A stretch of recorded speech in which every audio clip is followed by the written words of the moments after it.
एक बात है भाई, इंडिया चाहे चांद पे हमसे पहले पहुंच जाए, ठीक है, चाहे दुनिया का नंबर 1 सुपर कंट्री बन जाए, जन्नत में हम ही जाएंगे। देखो भाई, पाकिस्तान को एजुकेशन की नहीं, एजुकेशन को पाकिस्तान की जरूरत है। बाकी का ऐसे लोगों को यही कहना चाहूंगा, कुत्ता पाल लो, बिल्ली पाल लो, लेकिन गलत फहमी मत पालो कि तुम्हारे लिए 72 वर्जिन बैठी हुई हैं। सबसे पहले अपना नाम बताओ। दीक्षा। रिक्शा चला लो, रिक्शा। अच्छा मैम, मेरे को एक बात बताओ, सपोज आपको पाकिस्तान की गवर्नमेंट 1 करोड़ रुपए दे और आपको पाकिस्तान में सेटल होना है, तब हो जाओगे? सबसे पहली बात तो उन भिखारियों के पास 1 करोड़ रुपए आए कहाँ से? जब बेइज्जती। चलो मान लो आ गए, कहीं से भी आ गए और वो दे रहे, तो आप हो जाओगे सेटल? नहीं। क्यों? उनके लिए तो बस एक ही बात कहना चाहती हूँ मैं, जहाँ श्री राम निवसते वहाँ के लोग ही हैं सस्ते। तो राम राम मेरे प्यारे भाई बहनों की हालचाल मजामा। एक बार फिर से आप सबका स्वागत है अपने चैनल द पैट्रियट ऑफिशियल में, और मैं आपका भाई दुर्गेश लेकर आ चुका हूँ एक और नई वीडियो। एक बात बताऊं, रेलवे को जमीन हमने दी है। आपने रेलवे को जमीन दी? रेलवे को आपने जमीन दी? गजब थथरई है भाई। ठीक है, जब पटरी की जरूरत पड़ रही थी बिछाने की तो जमीन दी थी रेलवे को। पटरी बिछाने के लिए जमीन आपने। कितना पढ़ा लिखा विद्वान है ये व्यक्ति। वैसे आप लोगों को एक बात बताऊं, नरेंद्र मोदी जी को प्रधानमंत्री भी मैंने ही बनवाया। No no no no.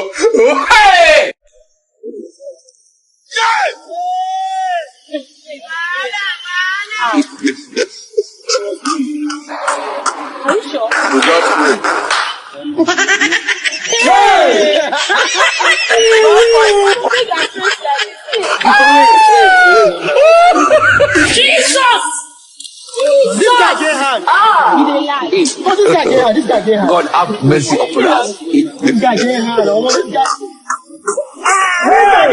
कुछ भी कहो, वैसे भाई की एक्टिंग दमदार थी, एंड तक अपने रोल में गहराई के साथ घुसा रहा। अग्निपथ योजना, इसके बारे में आप पहले भी बात कर चुके हैं, और अग्निवीर अग्निपथ योजना का नाम है और जो बनते हैं वो अग्निवीर। भाई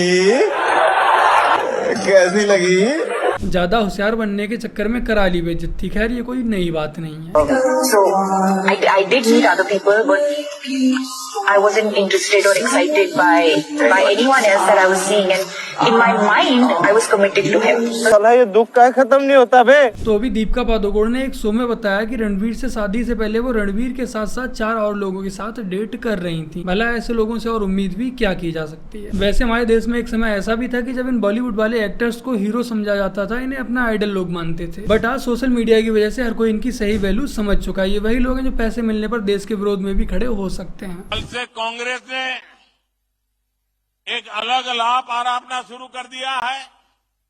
ये कांग्रेस के नेता कहते हैं, जितनी आबादी उतना हक। तो क्या सबसे बड़ी आबादी वाले हिंदू अब आगे बढ़कर अपने सारे हक ले लें क्या? देखो भाई, अब चुनाव आने वाले हैं तो मोदी जी भी अपनी पुरानी फॉर्म में वापस आ चुके हैं, और आना भी चाहिए, क्योंकि काम के समय काम और चुनाव के समय चुनाव। 30 संख्या से हम सोचते थे हम जीतेंगे, अब हम उससे ज्यादा जीतेंगे। अखिलेश यादव ने आरोप लगाया। अरे भाई छोड़ो अखिलेश।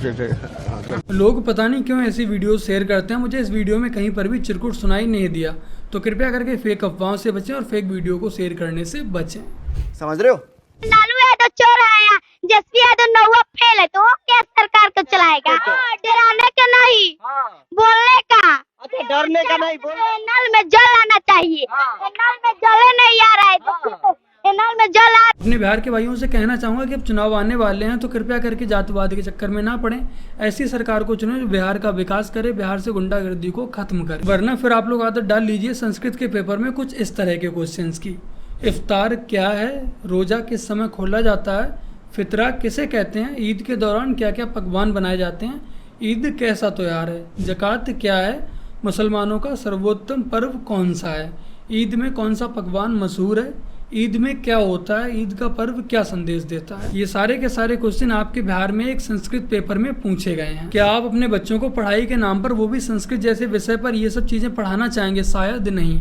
तो कृपया करके अपना वोट सोच समझ कर ही दीजिएगा। अय्यो रे मारो रे अल्लाह हे रामा, अय्यो रे मारो रे अल्लाह हे रामा।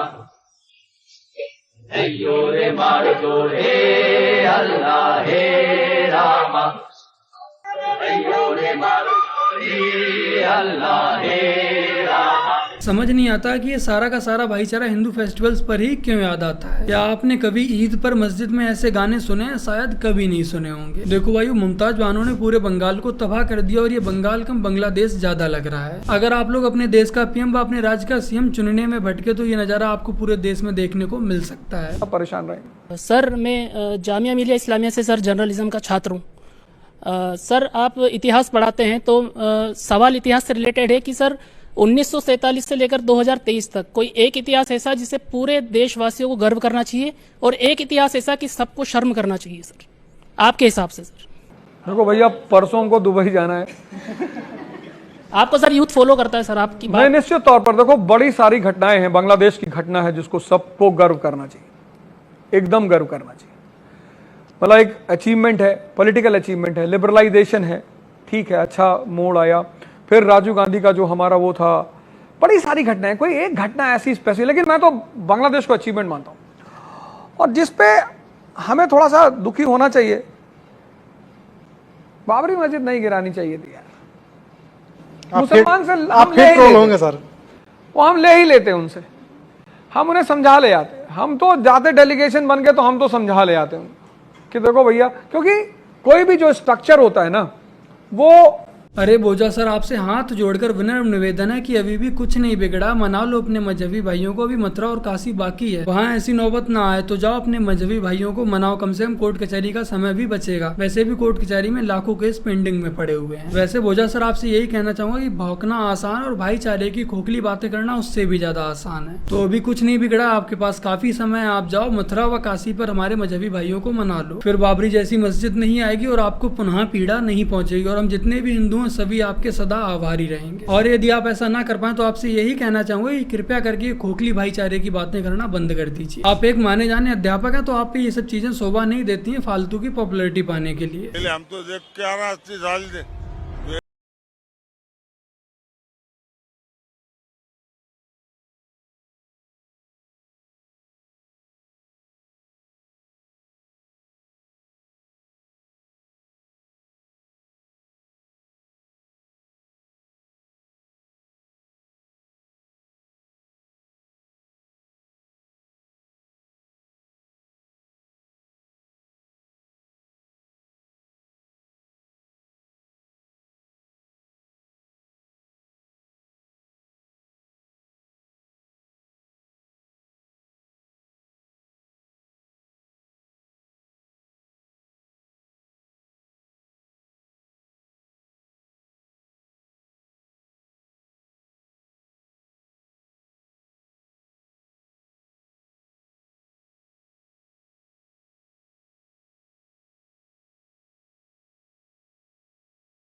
बस इनकी इसी मानसिकता को समझना। अतीक अहमद जैसे व्यक्ति को ये लोग अल्लाह का नेक बंदा मानते हैं, बल्कि जग जाहिर है कि अतीक अहमद एक गली का गुंडा था जिसने न जाने कितने अपराध किए थे, जिस पर कोर्ट में न जाने कितने केस चल रहे थे, बट इस सब के बावजूद भी वो इनके लिए एक नेक बंदा है। और यही है इनकी मानसिकता। असल में इन्हें दर्द इस बात का हो रहा है कि जैसे पहले कन्वर्जन कर पाते थे, अब खुलेआम ये लोग वैसे कन्वर्जन नहीं कर पा रहे हैं। और जब मोदी योगी नहीं थे उस समय कश्मीर में हिंदुओं के साथ क्या हुआ ये इन्हें याद नहीं होगा। ऐसे ही विक्टिमधारी बहुत ही ज्यादा खतरनाक है हमारे देश के लिए। और आज की अपनी इस वीडियो का कमेंट सेक्शन का वर्ड है विक्टिमधारी, तो कमेंट सेक्शन में लिखना मत भूलिएगा। तो बस मेरे प्यारे भाई आज की वीडियो में इतना ही। वीडियो का कौन सा पार्ट आपको बेस्ट लगा कमेंट करा बस बताइएगा। साथ ही अपनी इस वीडियो को लाइक और चैनल को सब्सक्राइब करना मत भूलिएगा। और यदि आप लोग मुझे और मेरे काम को फाइनेंशियली सपोर्ट करना चाहते हैं तो आप लोग पेट्रियन पर ज्वाइन करके मुझे सपोर्ट कर सकते हैं, या यूपीआई के माध्यम से मुझे और मेरे काम को सपोर्ट कर सकते हैं। चलिए मिलते हैं नेक्स्ट संडे, तब तक के लिए जय हिंद, वंदे मातरम, जय श्री राम। सारा जग है प्रेरणा,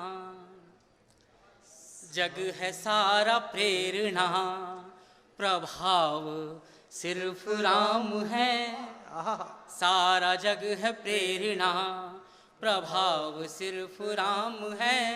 भाव सूचियाँ बहुत हैं, भाव सिर्फ राम है। भाव सूचियाँ बहुत हैं, भाव सिर्फ राम है। भाव सिर्फ राम है।